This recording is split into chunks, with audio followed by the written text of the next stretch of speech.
جروب كان بيقول قبل المباراة اللي هو الفريق اللي هيلعبوا ليفربول، قال كان سأل واحد كده، قال له محمد صلاح هيمشي من ليفربول.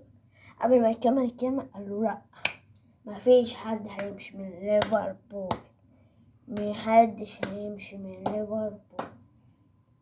واخر ماتشين ما بين الفريق ده اسمه ايه ده ما بين ليفربول كسب 9-0 في ملعب الأنف، وبعدين اتغلب 1-0.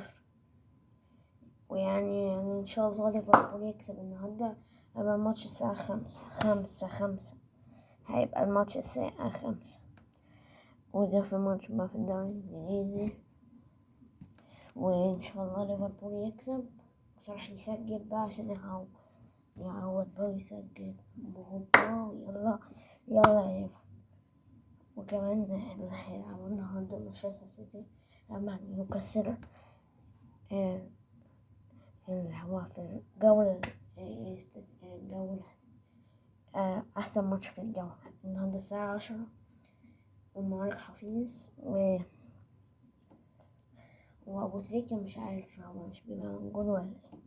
وفي ماتش توتنهام مانشستر يونايتد قصدي، هيبقى النهارده الساعة 7:30. يعني دول الثلاث ماتشات الكويسين اللي جامدين في الجولة الإنجليزية.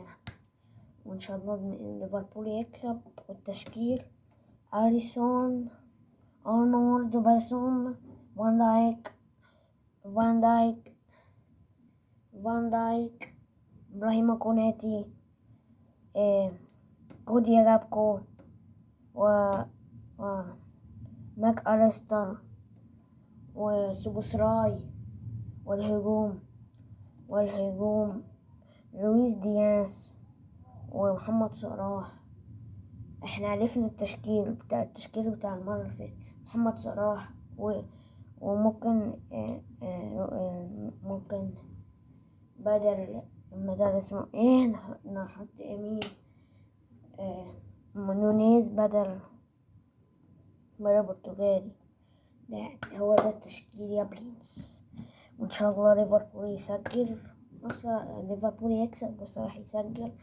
يعني ليفربول يجيب صفقة خط نص ياباني، لاعب ياباني كده من الدوري الألماني، بس مش هيلعب، شكله مش حلو. يعني عنده 30 سنة، كبير أوي برنس، كبير أوي. يعني مش عارفين هيحصل ايه، مش عارفين، بس عايزين احنا كنا واحدة كويس.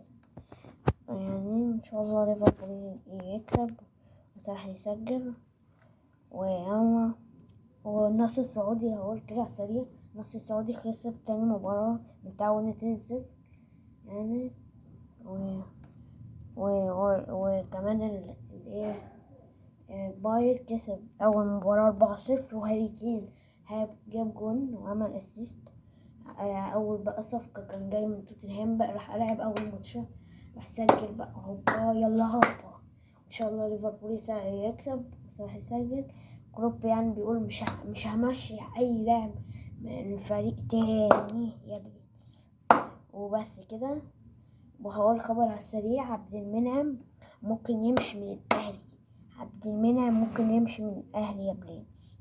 الفريق السعودي مقدمه عرض يا برنس ما يتفوتش، وبديله بيكهام، ويعني شكله خلاص هيمشي مع زيزو بقى والحاجات دي التطهير.